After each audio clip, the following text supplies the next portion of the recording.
संभाजी को औरंगजेब ने बेरहमी से मरवा दिया। उसके बाद क्या हुआ संभाजी की पत्नी येसुबाई और उनके बेटे शाहू महाराज का। तो जी हाँ, हम आपको यही कहानी बताएंगे। 1689 में औरंगजेब ने धोखे से संभाजी को पकड़वा लिया था और उसके बाद उनको बहुत यातनाएं दी गई। करीब 40 दिनों तक उनको इस्लाम कबूल करने के लिए कहा गया। औरंगजेब ने के सामने उनको कहा गया था कि सिर झुकाकर उनको सलाम करो, और जब संभाजी ने करने से इनकार कर दिया गया तो उसी रात उनकी आंखें निकलवा ली गई थी।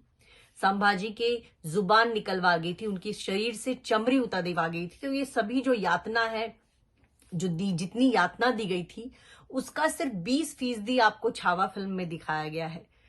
आखिर में जब उनके शरीर के टुकड़े टुकड़े कर दिए गए तो उनका जो सिर है उसको उसमें कुछ भूसा भर के पूरे शहर में घुमाया गया था। उनको जब गिरफ्तार भी किया गया था तो उनको पूरे शहर में विदूषक के कपड़े पहना के, यानी जोकर वाले कपड़े पहना करके पूरे शहर में उनको घुमाया गया था।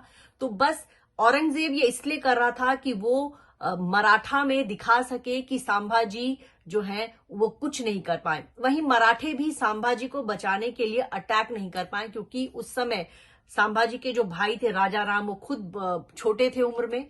और वो ऐसा नहीं कि संभाजी के निधन के बाद औरंगजेब ने उनके परिवार को छोड़ दिया। उनके भाई ने जिंजी के किले में शरण ली अपनी पत्नी ताराबाई के साथ। वहीं येसुबाई और साहू जी को, जो कि संभाजी के बेटे थे, उनको औरंगजेब ने गिरफ्तार कर लिया। 1707 में जब औरंगजेब का निधन हुआ तब संभाजी महाराज के बेटे साहू जी को उनके बेटे बहादुर शाह जफर ने छोड़ा, और इसलिए छोड़ा था कि ये जाएंगे वहां तो मराठे जो उस समय काफी मजबूत हो गए थे, तो सत्ता की लड़ाई शुरू होगी। तो साहू जी ने पेशवाओं के साथ मिल करके जो है फिर से मराठा साम्राज्य को विस्तार देना शुरू किया। जब साहू जी महाराज गए वापस, तब वहां पर जो मराठवाड़ा था वहां पर ताराबाई, जो कि राजा राम की पत्नी थी, वो राज कर रही थी। और साहू जी महाराज को तो छोड़ दिया गया, लेकिन येसुबाई को लंबे समय तक नहीं छोड़ा गया, और बाद के दिनों में फिर उनको भी रिहा किया गया था। आपको बता दें कि 1707 में जब औरंगजेब का निधन हुआ, उसके बाद मुगल खुद कमजोर पड़ गए, और एक समय ऐसा आया था कि पानीपत की तीसरी लड़ाई से पहले मराठा साम्राज्य का इतना विस्तार हो चुका था कि ये अफगानिस्तान के अटक से लेकर निजाम हैदराबाद के निजाम तक फैल चुका था। पूरे भारत पर तब मराठाओं का राज था, और मुगलों को तब टैक्स देते थे वो मराठाओं को, ताकि बाहरी आक्रांताओं से मराठे उनकी रक्षा करें।